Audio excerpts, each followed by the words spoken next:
Hey everybody, my name is Sidney Edwards. I worked at Locust Grove while I was in graduate school, and I still do some freelance work with them as an interpreter for the enslaved community there.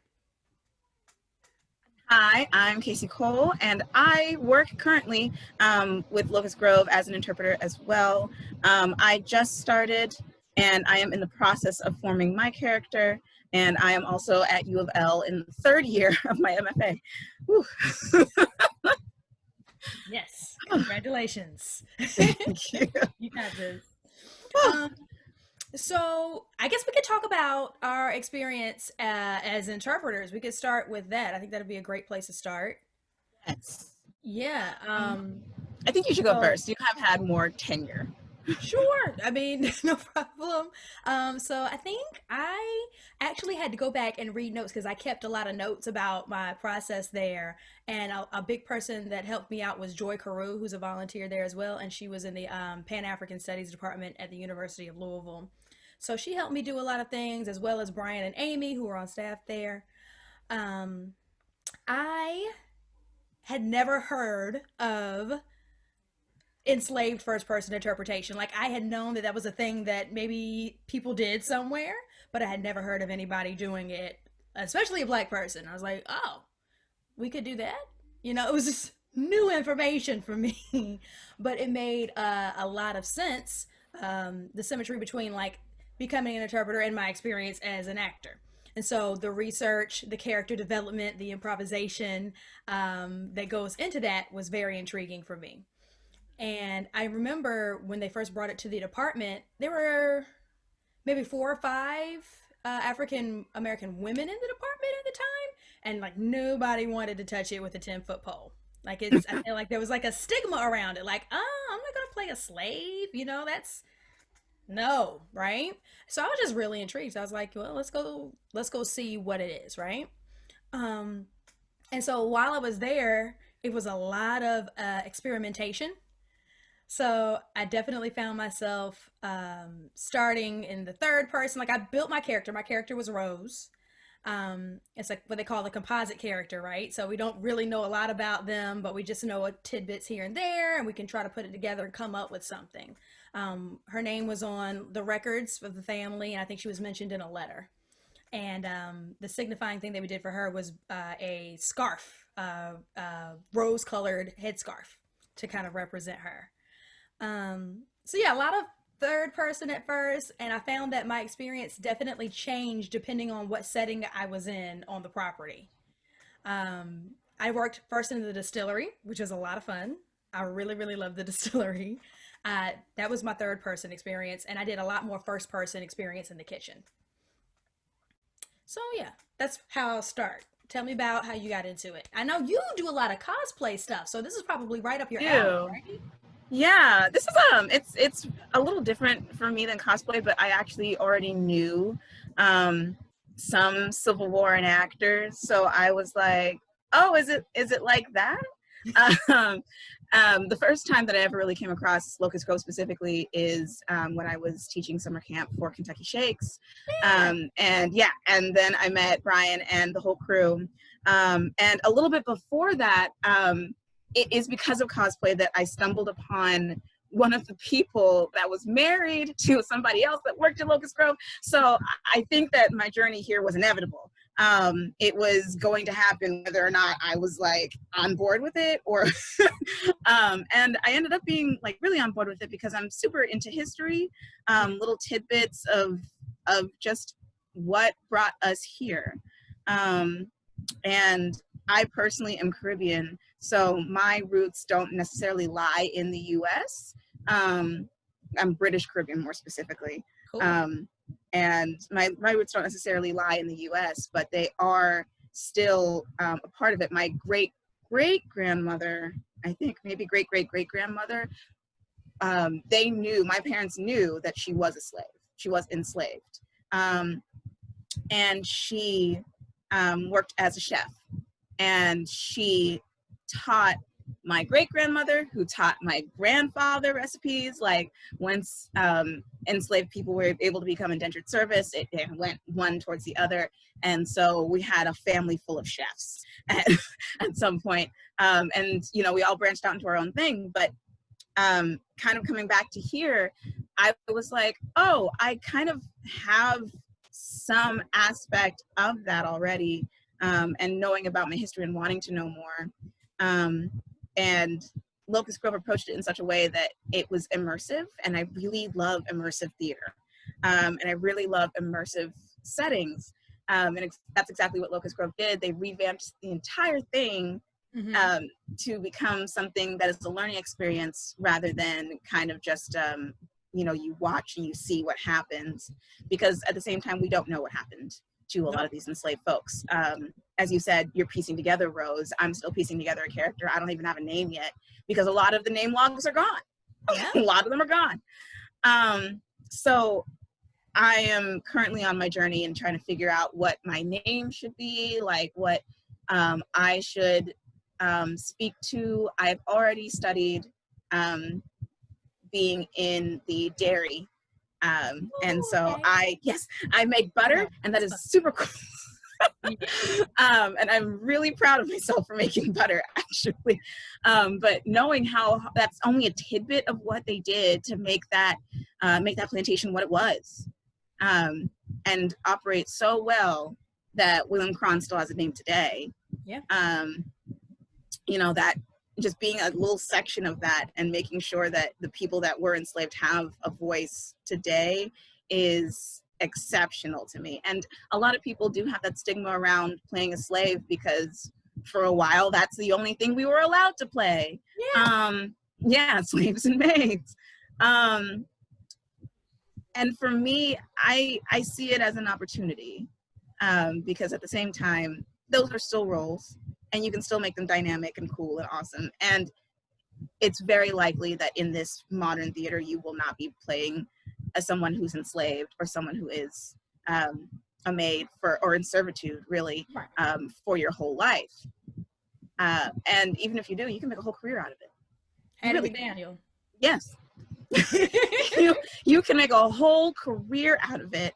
And at the end of the day, the benefit still lies on you, and you still give a voice to people that did not have a legal voice in the system, and we're still working towards that. So that's how I got in and how, you know, I'm doing now. Yeah, so I actually thought of two things while you were talking.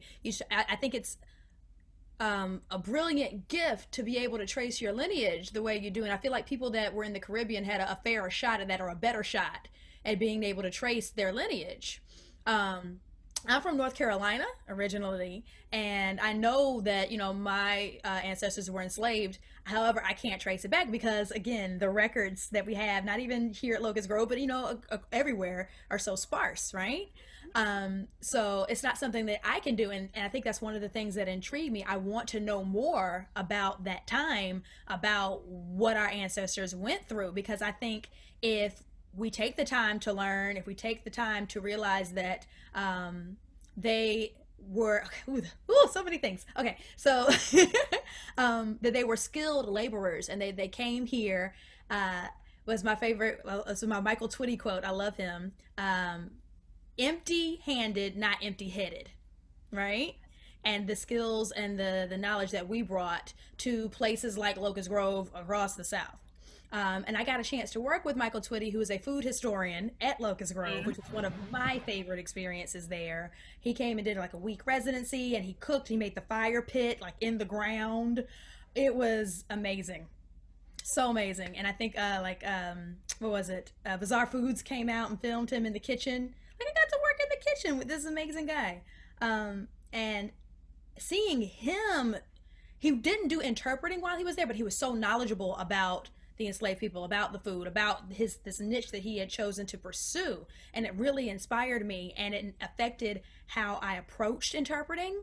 So when he talked to students, because he was able to come through on a couple of school day matinees, was able to give them a lot of knowledge and make them think, but still keep it light, right? We don't want to like burden people. And that's a really hard balance, I think, in interpreting.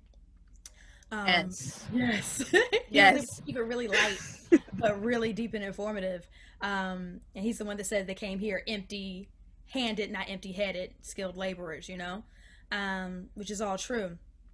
And I was reading my notes today about my interpreting experience, and there was this moment where I said, especially because I don't think, maybe, I don't know, I know that it happens in other historic sites, historic plantation sites, but I don't think it had happened at Locust Grove a lot before us.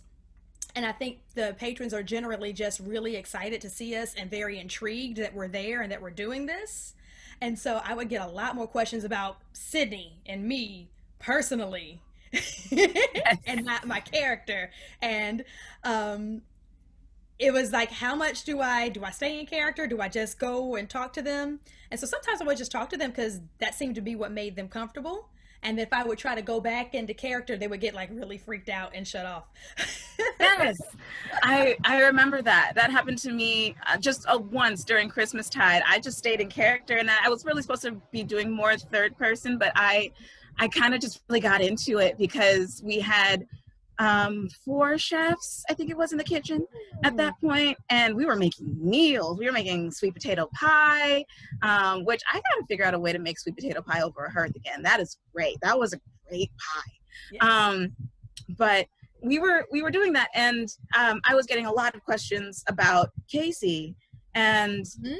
how I felt about doing this process. And at the end of the day, it kind of feels like a reach back towards like my ancestors and towards like what they were doing.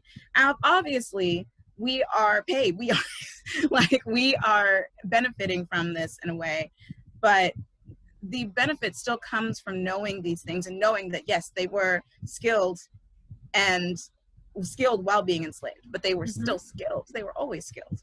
And it like people, wanted to talk about the history of either Locust Grove's enslaved peoples or just peoples that they knew from their cities, their state.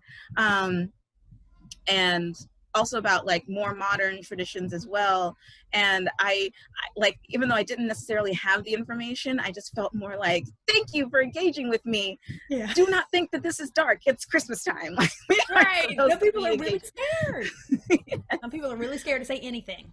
Yes, and I mean, it's fine. I personally enjoy it when kids show up because that's like really the time for me to be in character.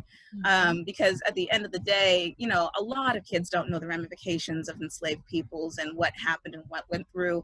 And we don't always have to portray happiness, but we do have to portray that they existed, that they were there, and that they were like part of the infrastructure, if not the infrastructure, really.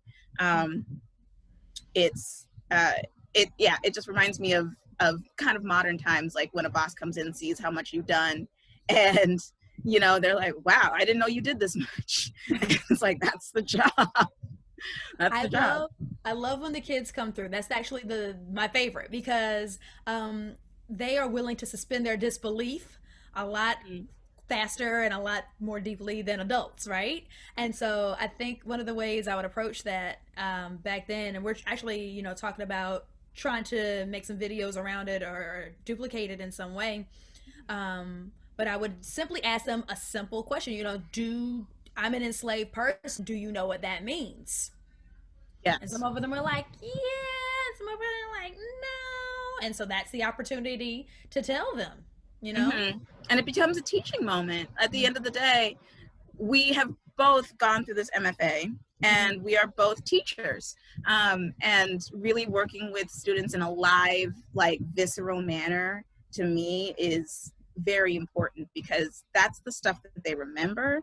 I'm originally from Florida. I remember going to St. Augustine, another huge historical site, and I would remember them making cloth. I would remember them making the milk. I would remember them churning the butter. I remember all of that. And I Mm-hmm. was maybe 9 years old. I am much older than 9 years old. And so those visceral moments are what's important to the kids. And Because even you if it remember. is, Mhm. yes, and even if the adults act out of respect, which I greatly appreciate, at the end of the day, it's still a teaching moment for everyone, really, because, a lot of people will forget the impact of slavery. They will forget, how much that actually was built. The White House was built off of the back slaves, of the enslaved. So, huge historical moments are because of people that, were enslaved here and have now gone through generations and generations, and now we're here and we are going like back in kind of a circle. So it's kind of a huge encapsulating moment for me, and it's, for me, a sign of respect as well. Like every time I walk Locust Grove's grounds, I still feel it, Yeah. And it's sovereign to me. So it's very grounding, and also very much a responsibility to teach this properly. Yeah, Hope that makes I sense. do feel like a deep sense of responsibility when I first started this. I was like, oh, wait, this is on me. I got to do this right. But, Mhm. I think the only wrong way to do it would be to not have respect, right? Oh, Um, Especially it's, I feel like it's a science, but it's such a, inexact science interpreting. And I feel like it's a wonderful opportunity to even just try means a lot to me. To even just attempt it. to even just attempt and like to have that put on you. I think that you're the first. Wait, are you the first?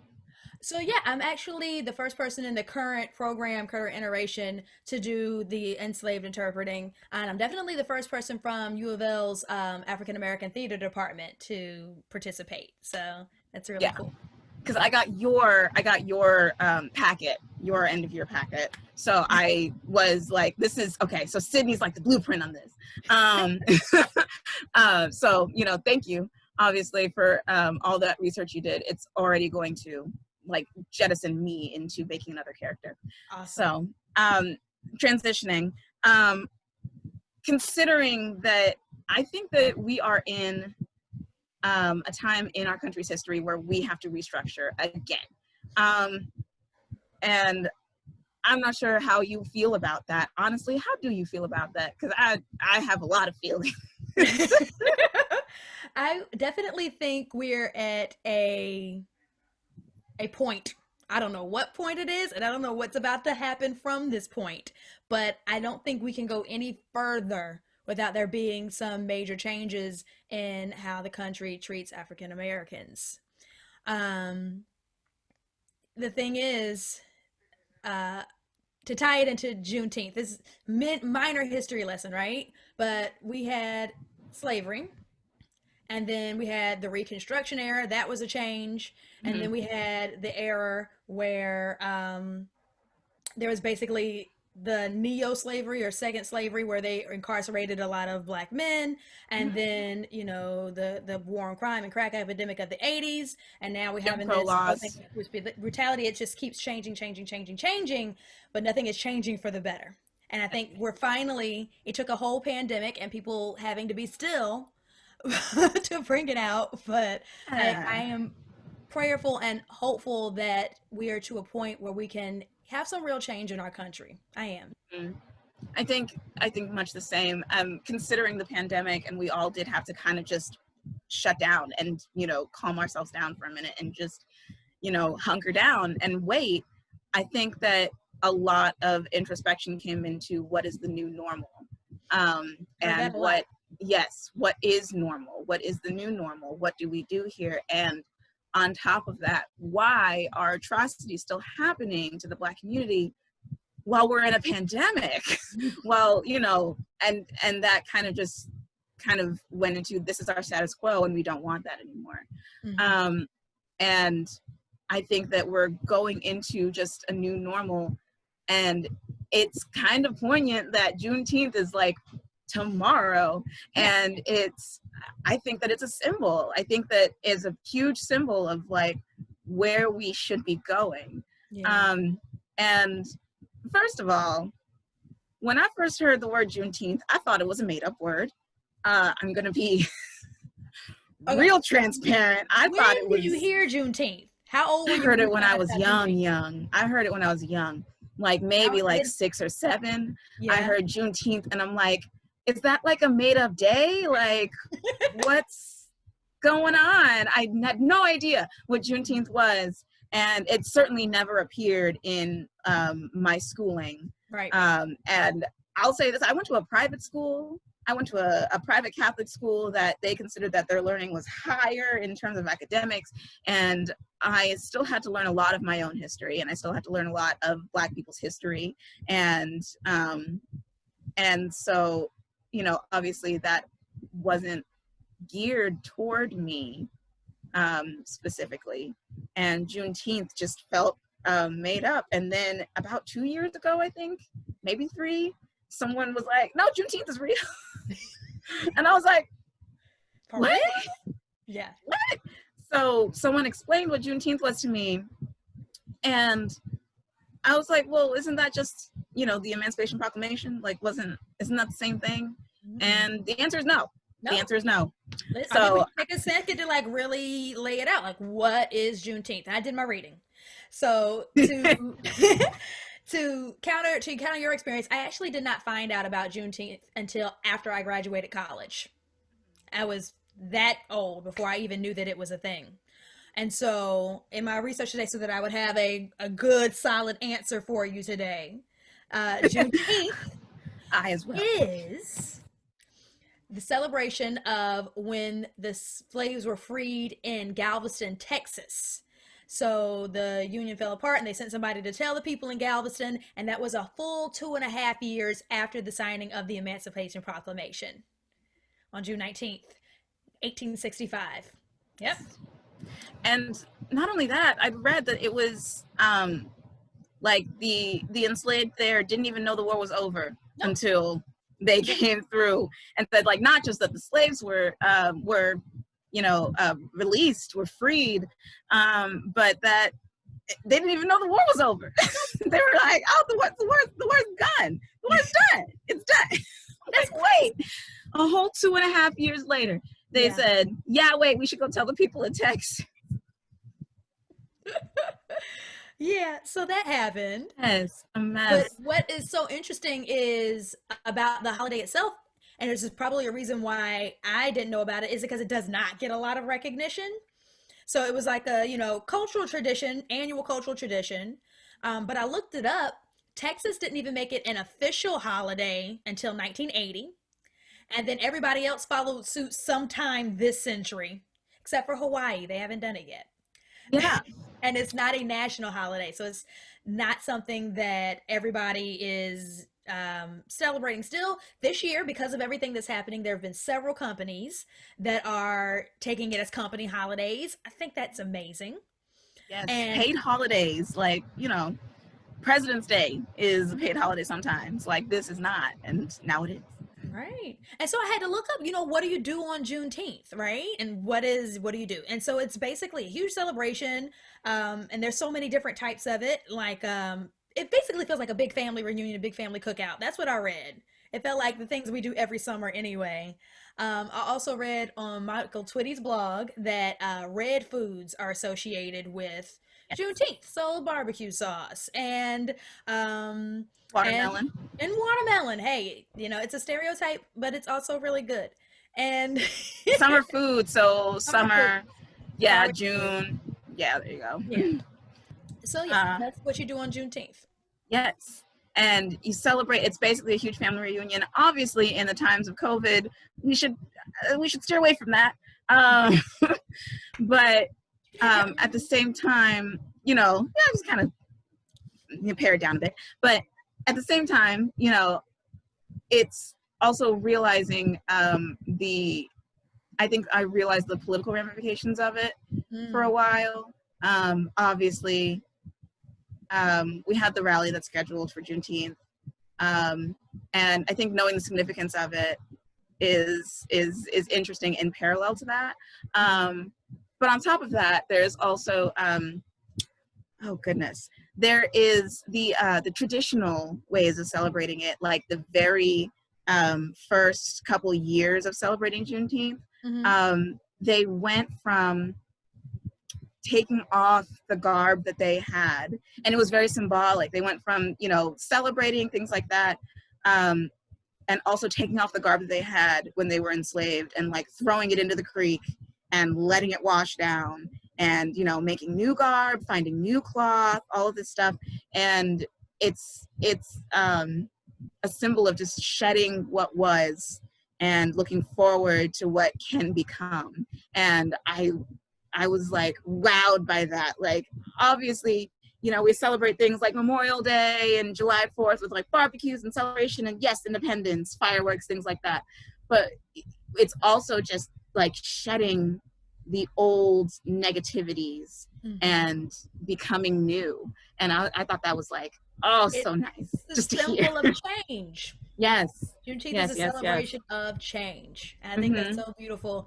And this will be my very first time this year celebrating Juneteenth. I've never done it before. It's not something that, you know, we even grew up with in our family. Because as you know, a lot of not everything gets passed down. We try to keep the traditions, right? But when you aren't able to grab that history, you aren't able to grab those records, things get lost. And so I'm excited for this. Yes, and it's very possible that my family just never celebrated Juneteenth. I think that the Caribbean had a different independence time than the states themselves, and especially in Haiti, I know they did. So I know that it's different in the Caribbean itself, but in the States, it's, you know, just starting to get recognized and become more tangible as like a holiday and not just a day of remembrance. It's a day that you celebrate. It's a day that, you know, you show out and you wear your red and you wear, you know, these colors that did represent independence to them. And yeah, there's new foods, and I didn't even know about the foods. That's so cool. I'm gonna get all kinds of red food, crab, everything. Yeah. They said like a strawberry soda apparently is on the list. I might give me some cheer wine. Love that. Strawberry soda. Yeah, just because of the fact that, like, you know, it's going back to the discussion we had on being circular. Like, it's finally bringing it back in a time that I think we probably need celebration the most. And reminders of celebration. And I think also tying in that red, that circling back, red apparently, this is all from Michael's blog, Michael Twitty's blog. I absolutely love him, but it's a symbol of, it was a very important color to African cultures and to Africa. It symbolizes, you know, war and love and creativity and everything and lifeblood. And so full circle back. So, I mean, right now my friends and I are just doing a Zoom Juneteenth. We have a playlist and everything like that. And I'm sure that Louisville itself will be celebrating in its own way. I think I've seen a couple of posters already about celebrations. Yeah, so I don't know just yet, but I might go out, but I'm trying to be as careful as possible. Important. Exactly. Oh. So exciting. I think that's it. I think that's all I have about Juneteenth. That's all I have about Juneteenth. And I'm really looking forward to celebrating it for the first time this year. Yes. Oh, wait, I do have one more thing. I know that for those who may not be part of the Black community but still want to celebrate Juneteenth, there is things like wreaths. There's like decorative things that you can do. And obviously, you know, you can reach out to your local Black communities and, you know, participate. You can still participate, you know. Yeah, speaking of other things, so Karamu House Theater in Cleveland, Ohio, where I work, they have a Juneteenth production being streamed tomorrow at 7 p.m. So if you go to their website or whatever, these artists got together and actually did a performance and they taped it. And they're having it streamed afterwards. But Karamu House is the oldest African-American theater in the country, oldest producing African-American theater in the country. They're over 100 years old. So I'm really looking forward to seeing that. That's how I'm going to celebrate my Juneteenth, by watching that. Yeah, we are also watching something on Netflix. We're choosing between like Uncorked and Moonlight and a couple other things. But I think it's really just, you know, finding your version of freedom. We're also, you know, in Pride Month, so you can, you know, find your version of freedom in that as well. But it's the concept of liberation, I think that we are really trying to touch on today, and through these protests, and through, I think, just this transitional period of the last maybe 4 or 5 months. It does not feel like that long, but it has been. Well, I know. Caisey, Well, it's been super wonderful talking to you today. I'm so glad because this has made me very happy today. oh, fun fact, we have not actually interpreted at the same time on Locust Grove grounds. Oh, you So will. this is our version, I suppose, of For getting now. together. Uh, but honestly, first of all, once we do that, we're gonna just keep laughing at each other. We're I just gonna always, when make I jokes the first whole time. started this, when I first started it, I knew that it would be way more fun. And Brian had actually mentioned it, like if there could be more than one of us at a time, to have the Mhm, interaction between us is mhm. dynamic. I got to experience it 1 or 2 times with Xavier and then with a friend named Tony. Um, As did I. and I had a couple of experiences as well. yeah, but it's way more fun when you get together. Yes, absolutely. And so thank you all Thanks, for guys. watching. Um, Hopefully we will see you all on campus soon. Yes. And stay safe. Happy Juneteenth.